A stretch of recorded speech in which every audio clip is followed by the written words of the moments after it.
Hello everyone and welcome back to India Dark Secrets and Confessions. Pardon me for a very long disappearance, but right now Uncle H is back in the studio.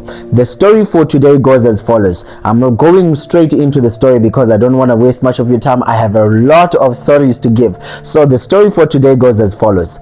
I want to start by thanking God for the fact that I'm here today, because if it weren't for him, I would have died a prostitute in India. Right now I am back in my country, in my mother's house. I got a decent job and I owe all this to God. Right now I'm 29 years old, and when I was 25 in 2022, I looked for a fully funded scholarship to study in India. Unfortunately, I only found 50% scholarships until one day I got a WhatsApp message from this other lady telling me that they are giving 100% scholarships to study at some university in Delhi. I was overjoyed and I did the processes quickly. They said they will cover everything from accommodation, flight tickets, visa application, everything. Excited, I completed the process, the application in less than 3 months. I was told to wait until November so that I could depart from my country to India. Everything was fine. The process was legit. I got my visa and flight ticket. I left my country. When I reached in Delhi airport, 3 women almost my age were waiting for me. They took me, bought me food, and they were really nice. Everything was okay. We reached the apartment where I was offered more food and a place to sleep as I waited to go to the hostel. I slept and woke up the next day. When I woke up, there was a man in the house looking at me weird. When I looked at my bags, I saw them open, my clothes scattered, but my passport and my phone was missing. The man told me that he took my passport and my phone so that I can pay off all the money that he used to bring me to India. I tried raising my voice at him, but he slapped me shut. Two of the women held me. Then the man two of the women held me. Then the man, let me just call him Steve. So Steve injected me with, I guess, sleeping pills. I don't know. I went to sleep quickly after the injection. When I woke up, I was in a different house. Steve told me that he would not give me my passport or my phone unless I pay back all the money that he lost when I was applying and when I traveled to India. If I tried to tell someone about what happened, he would kill me. And that was the threat that he gave me, and that was something that kept me confined. I was scared and did not know what to do. Before Steve left, he told me to start work the next day. Then he gave me a new phone. I worked for 3 months straight, hating myself with each and every day until I realized that there is no way out. I started enjoying the sex and the little money which came with the job. Some of the girls were my friends, some foes, but life was going good. I got transferred to a place in Punjab where there is a larger crew of Steve's prostitutes. This is where I got a grip over myself again. I think the area that I first worked in had a territorial spirit. I couldn't realize how miserable I was until I got transferred. Before I got used to the place in Punjab, I was shifted back to my first area. Now that was in 2024, May. This is where I met one of Steve's errand boys who was from my country. Let me call him Trinity. This guy fell for me.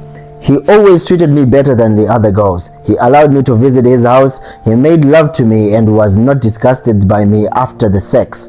One day he told Steve that he is hiring me for a week. He paid for it and took me to Delhi embassy for my country. Okay. There I told them my documents got lost. Luckily I had all pictures of the original documents in my Google Drive. I printed them out, then I submitted them for application. We returned to the area where we stayed. My hope was rekindled. I started praying to God after a long time of being lost. I wanted God to help me and intervene.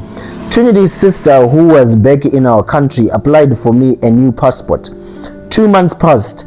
The passport is still in process. I was still praying to God to help me, and after some time, God did answer my prayer. The passport was issued. Don't forget, love and romance was booming between Trinity and myself. My passport came after 5 months, telling you the whole process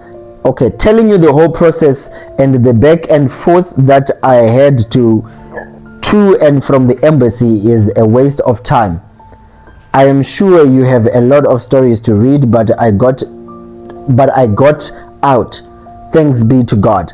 I made it out. Unfortunately, Trinity stayed back. He was enjoying his life and loved the benefits that came with being Stephen's errand boy. Since the time I came back home, I've never missed church, not once. However, there is one thing I have realized with some of the women who I worked with. They fell in love with prostitution. They think it's normal. They don't have a choice. They think that they don't have a choice, but it's all the devil's work, making them feel safe in their own spiritual prison. I pray for them each and every day, and I hope they escape. I hope my story reaches them so that they can see that there is a way out. Mine included sin, but they can get out. They can get out of the situation regardless. Thank you so much for taking time to listen to my story.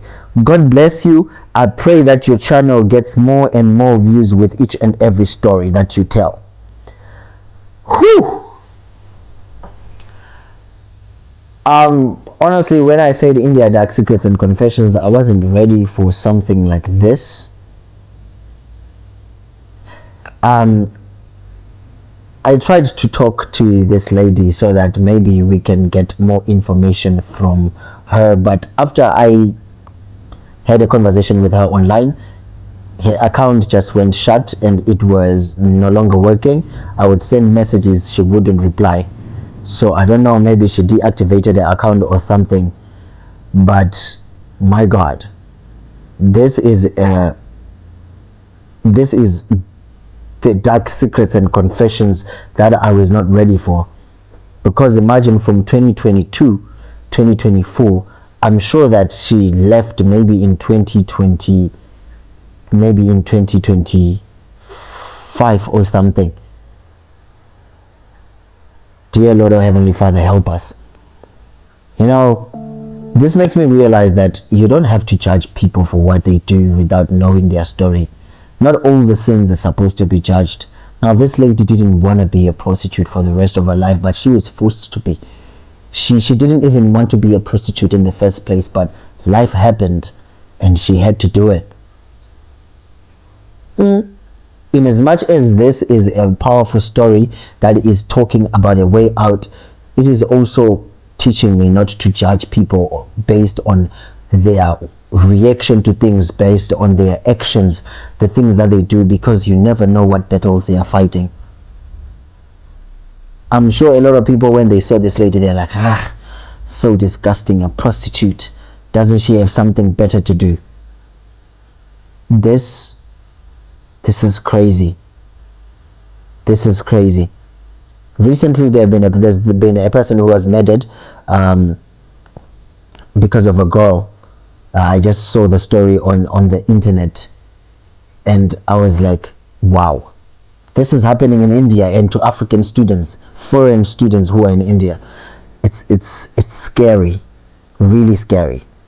Anyways, guys, if you have words of motivation for my sister to keep on going to church, to keep on praying, let's meet in the comment section. Tell me, guys, what you think about this story. Let's meet in the next video. Subscribe if you are new to this channel. Please click the subscribe button and the bell button to get notified each and every time that I upload a new video, so that you don't get left behind on the stories, and you don't get left behind on the impact that the words that you put in the comment section give. So let's just go and meet in the comment section. Let's meet in the next video. I have to process this a little bit, so yeah, let's meet in the next video.